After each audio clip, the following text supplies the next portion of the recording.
Paul told me that they never asked for one. Paul also made it clear to me that LeBron has not asked for a trade, and Paul hasn't even discussed the possibility of wanting a trade in the future with the Lakers. Paul did tell me that 4 teams contacted him with interest in trading for LeBron, though.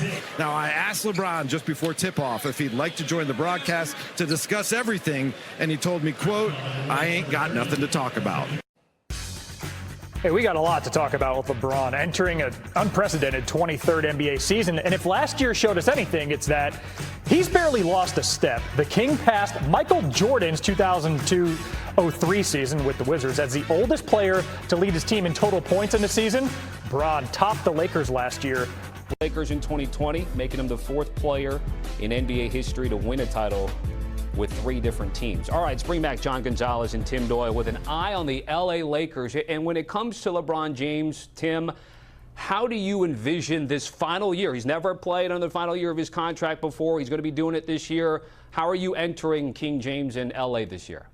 I think he finishes the season on the Lakers. I know that there's a lot of speculation of other moves that could be made and the aprons that teams would be dealing with and trading this guy. I mean, recently we saw a trade where how many teams were involved? 8 different teams were involved in a trade. But I think he finishes this season with the Lakers, and the reason why is his son's on the team. By the way, raise your hand if you had over Bronny James 28 points last year. I gave that out on HQ, Tommy and John, okay? He finished with 62 points. But this is like classic business. Like, you get your son in, right? You teach him the ropes for a few years, and then you say, all right, buddy, like, go fly your own wings. So I think he sees through this entire season, and a credit to Bronny. Remember, he had that issue at USC where we're all concerned about him and his health. He has bounced back, and honestly, eyeball test, he's getting a lot better day by day. Is he deserving of an NBA spot? You know, I think that's obviously open to debate, but I saw him recently in a summer league game make a huge steal, a very athletic dunk. You know, he's lucky that his dad's one of the 3 greatest NBA players of all time, but that's life. You want to know something? I'm going to help out my kid when he comes to the right age and trying to open doors for him. So I do believe, John, when it's all said and done, when this season is over, he's still on the Lakers. Tim, I will also help out your kids when they're ready, so you just let me know about that.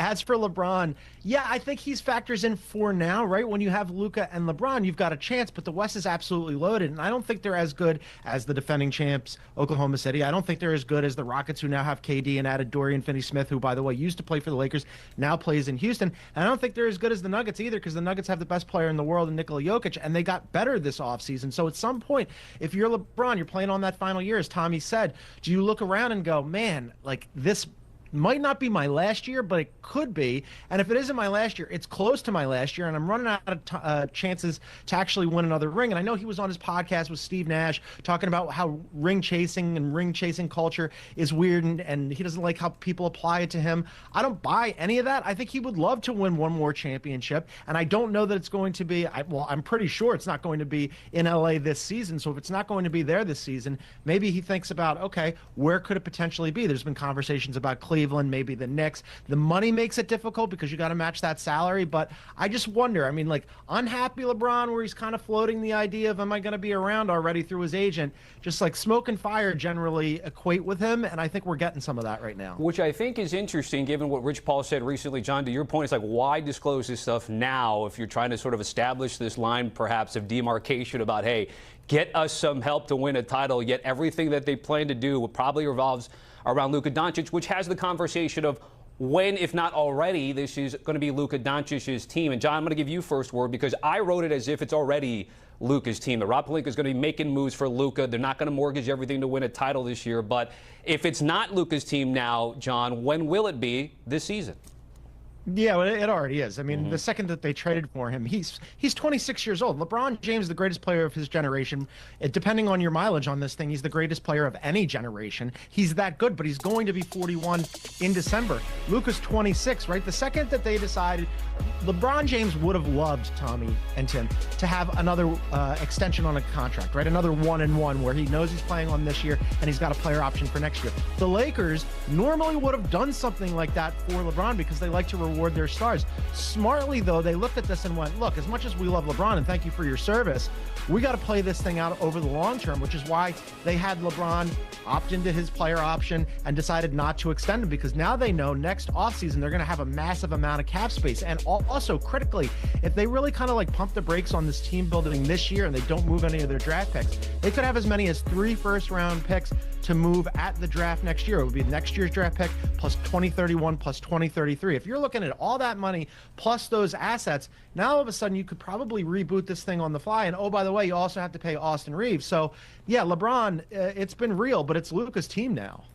You know, it's interesting how you took that question, because I don't disagree with you. You looked at it from a basketball standpoint.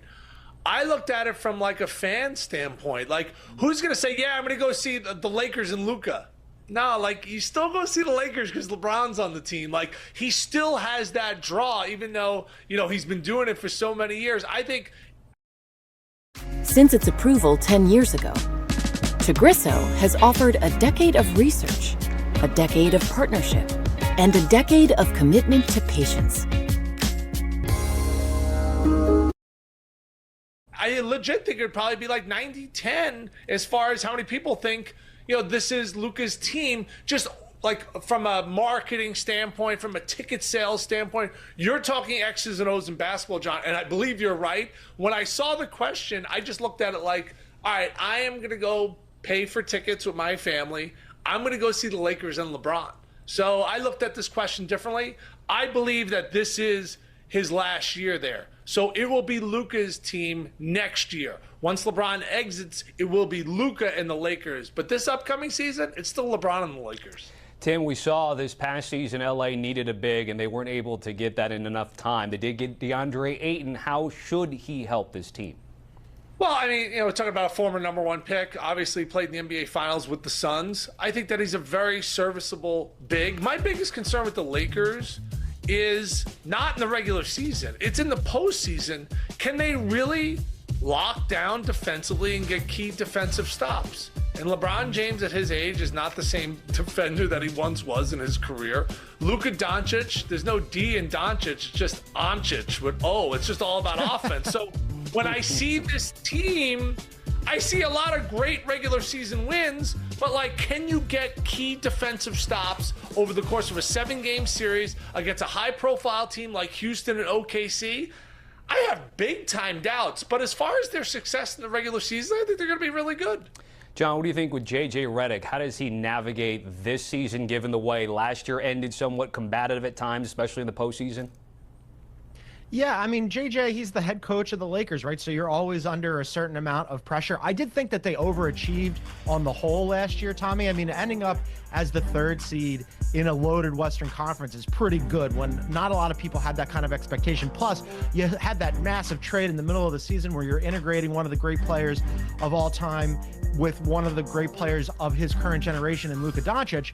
So there's a certain amount of responsibility and expectation that comes with that. But when I look at the Western Conference, we're thinking at a minimum 13 to 14 teams, put Utah off to the side, but pretty much everybody else, whether it's realistic or not, in the Western Conference thinks that they can make the postseason next year. So the Lakers, I think, are in that like upper echelon, but they're not Oklahoma City, they're not the Rockets, and they're not the Nuggets. They're not in that lead pack. They're chasing the leaders. Right now, the Tour de France is going on. I'm sure that Tim Doyle is a big bicycle race enthusiast, right? They're not in the leaders. They're in the peloton. They're in the pack chasing the leaders, and that's kind of hard to do with Luka and LeBron. You would think that just as a default position, you'd be in that lead pack, but they're really not. So I think outside of just being the head coach of the Lakers, having Luka and LeBron, realistically, nobody expects this team to win a championship this season. Yeah, I mean, I don't have my yellow bracelet. I did wear one, and then all of a sudden Lance Armstrong leaves his wife, and then it's like Lance Armstrong's the worst person of all time. So, yeah, but I didn't know. As far as J.J. Redick, the guy did an awesome job last year, right? We didn't know what we were going to get. They hired the TV guy who was a journeyman in the NBA, had an outstanding career, and he was able to blend this talent. I think he's got an extremely high basketball IQ, but this is not necessarily the easiest hand to be dealt, right? You got one of the greatest players of all time. You have one of the great players of this generation. You're trying to blend it all in. If I had to grade out his last season, I wouldn't give him an A, but I'd give him an A- or a B+, Tommy. You can still get a Live Strong bracelet for about $7 on Amazon. I just looked it up right now there, Tim. Before I let you guys go, the consensus or the feeling I get from this conversation and for the Lakers is good but not great, John. So where do they go? Do they make the playoffs, and if so, how far? Obviously, he's dealing with the Achilles injury, but his days in Milwaukee are done. But now that he's freed up, is this a potential landing spot for Dame? Eventually, maybe. Sam and I have talked about this previously. He's been linked to Miami forever. He was linked to Boston after he blew out his Achilles, and the Bucks decided to waive and stretch him. Somebody has to explain to me why this makes sense for either side, for Dame Lillard to sign now rather than waiting a year after he's recovered and then looking at the NBA landscape and finding the best spot for him a year from now. Look, I understand the argument of, oh, if you sign with a team, you'll have access to their facility, plus you'll have some more guaranteed money. But Dame Lillard doesn't need more money. Dame Lillard can rehab on his own and has plenty of access to good medical care. If I'm Dame Lillard, I'm just waiting. You know, it sounds nice to go and rehab in South Beach for all the reasons that Sam just outlined there. It's a really great spot, right? But so much can change in a year. If you're Dame and you're looking at this team right now, as we discussed with Norm Powell, Tyler Hero, Bam Adebayo, I don't see them going anywhere. Maybe something changes in a year. Maybe they'll be better positioned and then you sign with them. Or maybe you look around and go, man, this window's closing. I'm 36 coming off an Achilles. If I have any shot of winning a championship or doing anything in the postseason and making a deep run, I should wait and find out what that spot is. I don't get him signing now, and I don't get why Miami would want to lock him down now. She has 2 birthdays now. Jake, she was born in the day that she... Yeah, to John's point, there might be teams out there you could maybe justify signing with early if you're joining a championship contender under the logic that you could maybe come off their bench in March, April, play a smaller role this postseason. Okay, sure. If you're going to Denver, if you're going to Minnesota, if you're going to a team that actually has immediate championship ambitions, sure, maybe you could justify signing right now. But if you're going to a place like Miami, why do this now? They're a 37-win team. I don't know what he really has to gain by doing this. They're going to be out there in a year, right? The Heat are never not going to want Damian Lillard on their team. The talent to money ratio there is just too appealing to deny. He's probably going to sign for the minimum or something close to it on his next deal. If that's going to be the case, I just don't know what the reason is for signing with a team that only won 37 games last year, right? You're doing that right away. You're doing that to join a contender. If you want to go to Miami that badly, make them spend the year proving to you that they're actually capable of contending. Yeah, that's a good point. All right, guys, I want to talk about a little bit of a... I'm joined by CBS Sports NBA analysts John Gonzalez and Sam Quinn. You guys, let's start with Bradley Beal. Clippers, Lakers, Bucks, Timberwolves, all rumored to be interested in Beal. But John, what do you see as the best fit? Yeah, all of a sudden, Bradley Beal, whose contract is one of the most onerous in the NBA, people are like, okay, well, if I don't have to pay that salary, maybe he could be useful. There's going to be 2 teams here that I'm identifying, both for Bradley Beal and Chris Paul. And you could even make them interchangeable, but for the purposes of simplicity here, we'll say Bradley Beal to the Clippers makes some sense. They just swapped out Norm Powell for John Collins. They have a loaded front court rotation in Ivica Zubac and Brook Lopez and now John Collins and Nico Batum, but they could use some backcourt help behind James Harden. They saved some money on that Norm Powell deal, around $5.3 million. So once Beal gets bought out, if you can get him for that price, you slot him into the Clippers. The Clippers are a very deep team. They were really good defensively last year. You wouldn't need Bradley Beal to be a monster offensively or even in terms of how many minutes he'd suck up. You're looking at him being your 7th, 8th, 9th guy. Bradley Beal could do that. Send him to the Clippers. Yeah, John, you read my mind, right? Bradley Beal was a $20 million player last year, making $50 million. That's totally untenable. But if you're getting him for the minimum or a part of the mid-level, now you're talking about some really good value. I don't think the Clippers would have given away Norm Powell if they didn't feel pretty good about their chances of getting Bradley Beal, right? The Clipper offense, when James Harden went to the bench last year, was a disaster. Whether it was Kevin Porter Jr., Bogdan Bogdanovic, they just couldn't generate bench offense without Harden. You bring in Beal, and you can solve that problem right away. They've really improved the front court, like you said, John Collins, Brook Lopez. If you bring in Bradley Beal, look, health is always going to be a question there, right? We never know with Kawhi Leonard, James Harden's getting older. but the talent on that roster, you're talking about a potential contender in the West.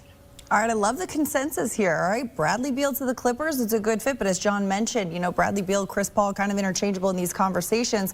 CP3 has said that he has, quote, at most a year left in the NBA. Now, the 12-time All-Star has yet to hoist the Larry O'Brien trophy. So, Sam, where do you see the 40-year-old point guard playing his 21st and possibly final NBA season? Yeah, I think it'll be Phoenix, right? Chris Paul has had the chance to ring chase in the past, right? Last year, I'm sure there would have been contenders interested at the minimum. Instead, he signs in San Antonio because it gives him a chance to start. He doesn't want to just be on a team for the sake of being on a team. He wants to actually play, and I think Phoenix is a really good situation for him. They have all of these shooting guards. They have these younger centers. They need somebody to actually set them up and create these shots. He knows Phoenix. He's obviously been there. He made the finals with Devin Booker. Is he going to win that elusive championship with the Suns this year? Probably not, right? But could he go in there, help them be a competitive team, maybe make the play-in, make the playoffs, help develop those younger guys they have, right? Mark Williams, Kaman Malawach would surely benefit from his presence in pick and roll. I think that's a good fit if Chris Paul's priority here is actually like playing real minutes and not just sitting on the bench and trying to collect a ring that way. Yeah, if he was going to chase a ring, I think that he would have wanted to have a reunion in LA with the Clippers rather than the Phoenix Suns because, as Sam mentioned, they've got a zillion shooting guards. I'm not sure that that's the best fit for him in his final season, but fine. I thought, hey, if you're looking around, and this isn't going to be a team either that has a chance to win a championship this year, but if you're just looking about minutes and trying to help a team that could obviously use a point guard, the Bucks would be a good landing spot for them because I was looking at their roster today, and so they stretched out Dame Lillard, who obviously has the Achilles injury, over the next 5 years. I thought that was a terrible idea just so they could sign Miles Turner and just cling to whatever hope that they have. And I think it's dwindling that Giannis will just stick around in perpetuity and end his career there. I think it's a fool's errand. However, they need a starting point guard. Right now, as I was looking at this, who's dribbling the basketball in Milwaukee? Are we talking about Kevin Porter Jr. here or Vasily Micic? Like, Chris Paul, for the fact that he's 40 years old, is still going to be infinitely better as an option next to Giannis Antetokounmpo than any of those guys. Now, I don't know that I necessarily want that for poor Chris Paul because you're going to be in basketball purgatory in Milwaukee, but that's a potential landing spot as well if he doesn't go to Phoenix. Hey, it's a great basketball fit. He has said he wants to stay close to LA, close to home, close to his family, but we'll see how it all shakes out. Another guy, though, who mentioned he wants to stay on the West Coast, Russell Westbrook. He's reportedly eager to find a team closer to home in free agency, but you've got to think it's unlikely he'll end up in LA. So, John, do you see Russ ending up on the West Coast, or where is the best fit for him in free agency?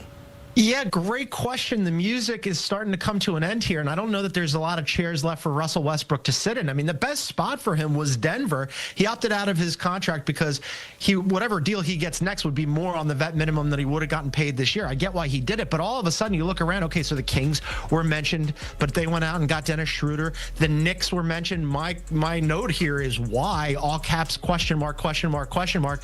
The Pacers obviously could use a point guard now that Tyrese Halliburton is going to be around, but does he really fit into the organizational ethos in Indiana where it's really do more with less? I don't think that he does. I mentioned the Bucks previously. They could use somebody to dribble the ball. I just think that would be a terrible fit for the Bucks, even though they need warm bodies. I think CP would be a better option. I just keep coming back to, it's a bummer that he didn't figure out a way to stay with the Denver Nuggets because he had a pretty good season last year, Madeline. I mean, Joker can paper over a lot of concerns for players and make players look better, right? I mean, Russell Westbrook, previous stops in LA didn't go well. All of a sudden you get paired with the best player, apologies to SGA, in the world in Joker, and you look pretty good. I don't know. The answer is I don't know where he's going to wash up. I don't like any of these options for him, and I think he's running out of them pretty fast here.